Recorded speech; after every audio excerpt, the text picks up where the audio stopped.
And we are back. Yes, we are back, and you're on R.age, and we've reached the main frame of Tech and Games. I'm Daryl, and he's Bryan. And we're checking out the up-and-coming talent in our own Singaporean gaming industry. Yes, that's right. The Media Development Authority is very supportive of the gaming industry in Singapore, as we are too. Singaporean students were given the opportunity to go to MIT in Boston, America, to develop video games. Let's see the rest of the games.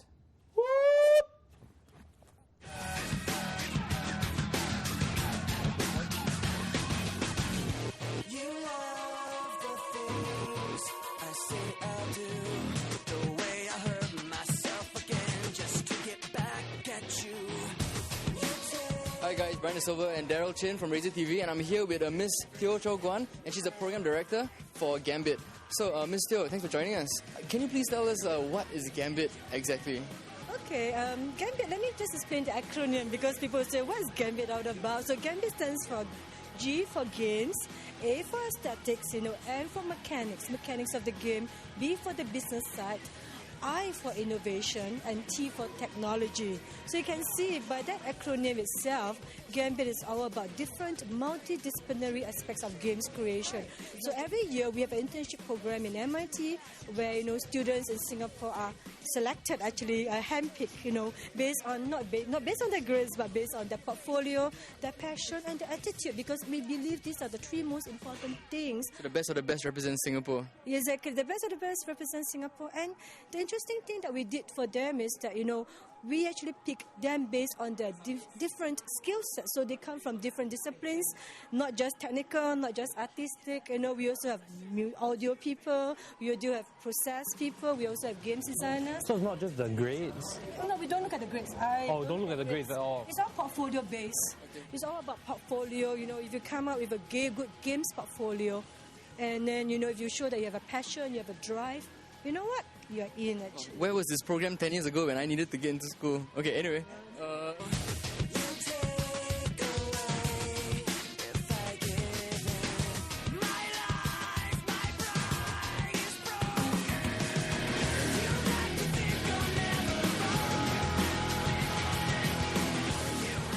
I'm here with Kakin, and he's going to show me his game Pico Poke. It's a Facebook application game. Okay, this is Pico Poke. It's an interpretive photo game. Yep, the gameplay revolves around weekly challenges where there's challenges for you to fulfill them by taking photos, either uploading them through Facebook itself or by using your NS through the phone. And also the other gameplay is voting. So the idea we tried to inculcate was that it's very flexible on how you play the game.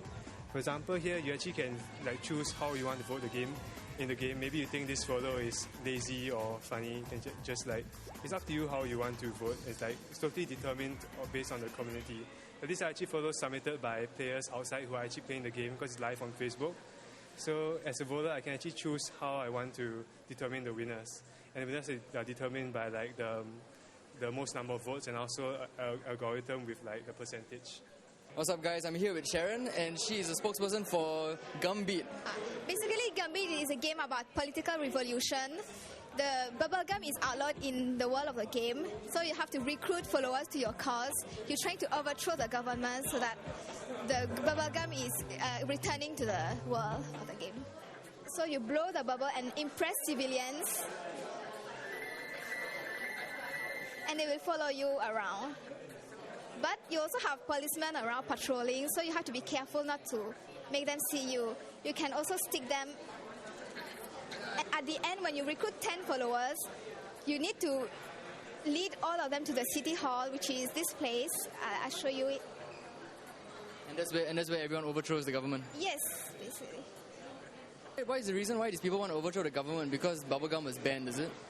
Yes, because bubblegum is a fun thing which does no harm to anyone. But you're trying to make them discover the joy of bubblegum. I'm here with Gareth from Public Poly. Okay, so Uzas is aimed at children aged 11 to 14 years old, people who are facing difficulty with mathematics, specifically the topic of fractions. So what our game actually tries to do is actually to mask the actual teaching concept. So when you're playing the game, it really feels like a game, not like you're actually doing a worksheet or going through any math problems or any of that sort. So I'm actually just going to jump you into the second level or so. As you can see, you actually take on the role of a worker inside a candy reclamation plant, in which you have to make little candy bars out of the recycled candy in the base. 2 little pieces here, which in this case, if you look at it, you're definitely going to know it's 2/3. And if I actually just shove up this one, you get a lot of user feedback telling you that you're doing a great job. I'm here with Kester. He's going to show me his game. This our avatar Moki has to find a piece his mask, and through his journey, right, he will pick up bits and pieces to solve the mystery and help to save his village. So basically, the objective of the game is very simple. You need to you need to defeat all the enemy within the shortest time possible, and you need to hit them with the most efficient methods within the time constraint. Okay, thank you, Kester.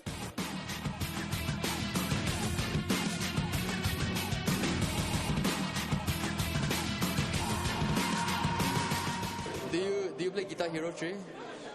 I tried before, but I'm not a hardcore fan of it. Okay, maybe we should have a challenge one of these days, yeah?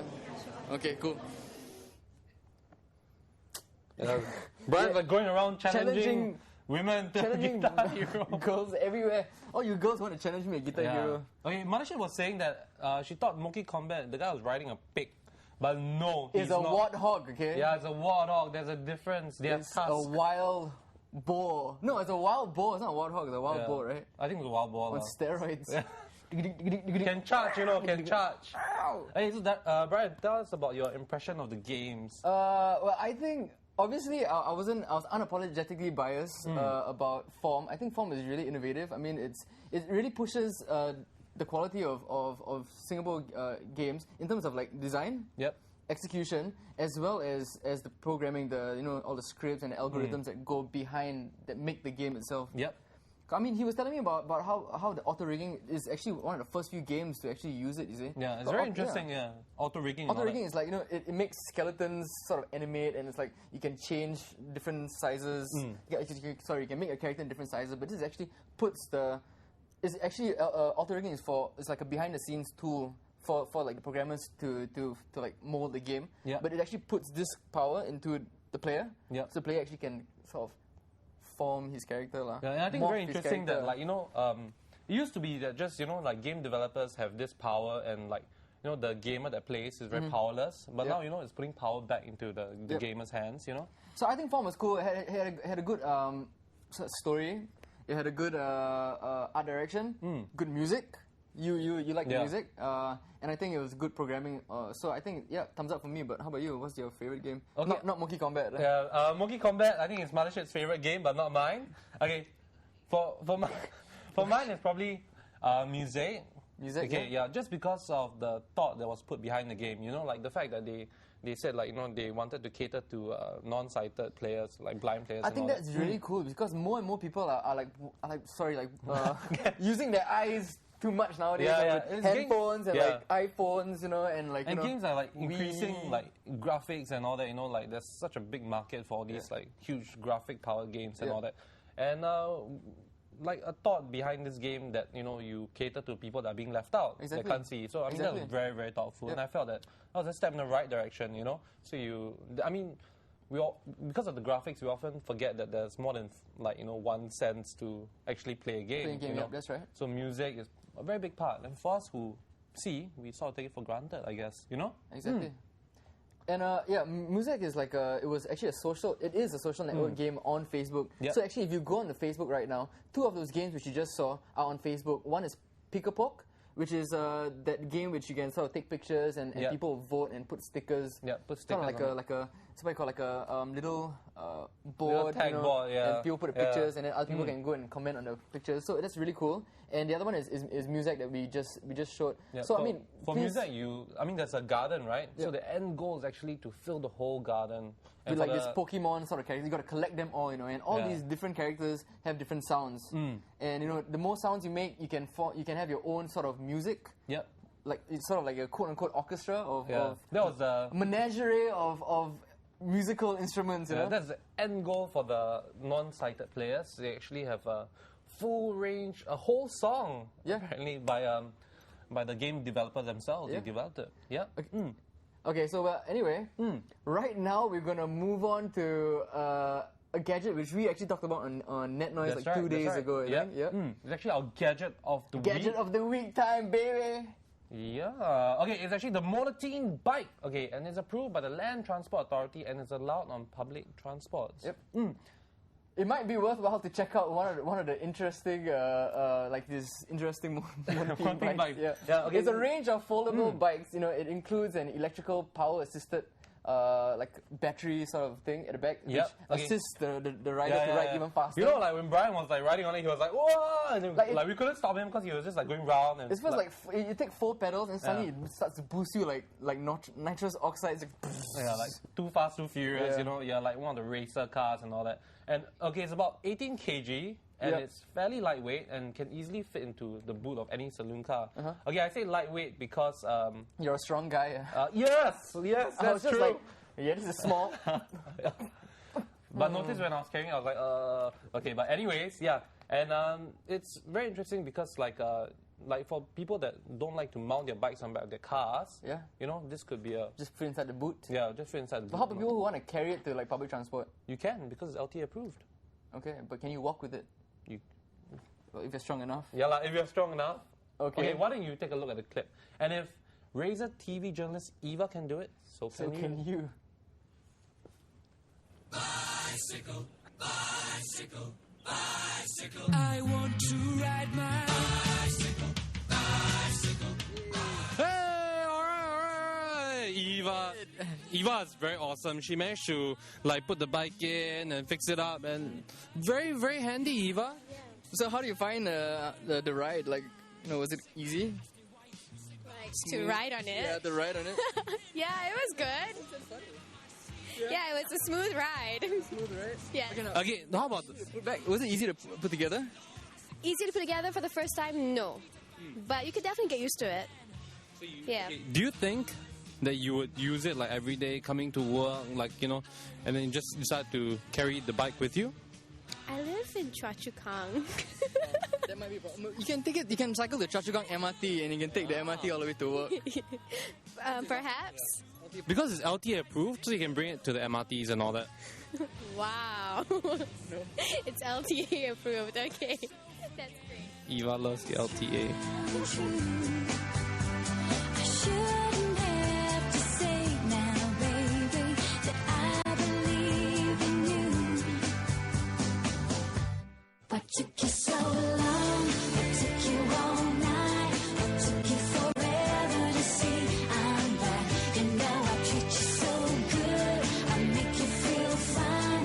You know I'll never give it up this time.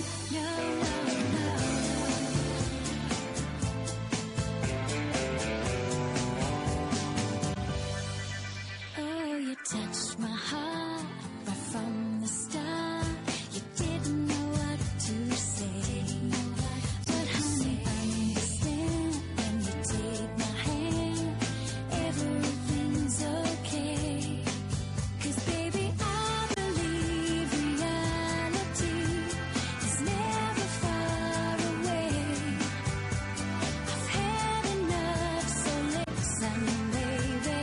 I've got something to say.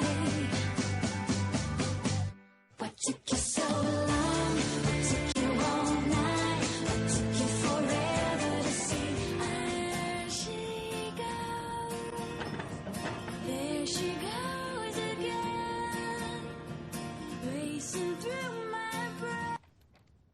Okay, mad props to Eva for being able to ride Mad on props. stilettos. You know, she was like, oh, but you know, she still managed to be really handy with the bike. Yeah, handy. Yeah, She's really hands-on with the bike. I Very don't know, man. hands-on. She had a lot of trouble fixing the bike. But anyway, if you think you can handle a bike, I think it's worth getting. You know, Yep. save on fuel and stuff like that. And yeah, go out and get the Monotine bike. Okay, so if you want to find out more about GCA, stay tuned next week. Yes, that's right, baby. That's all See ya. for today. Oh God! Fireball.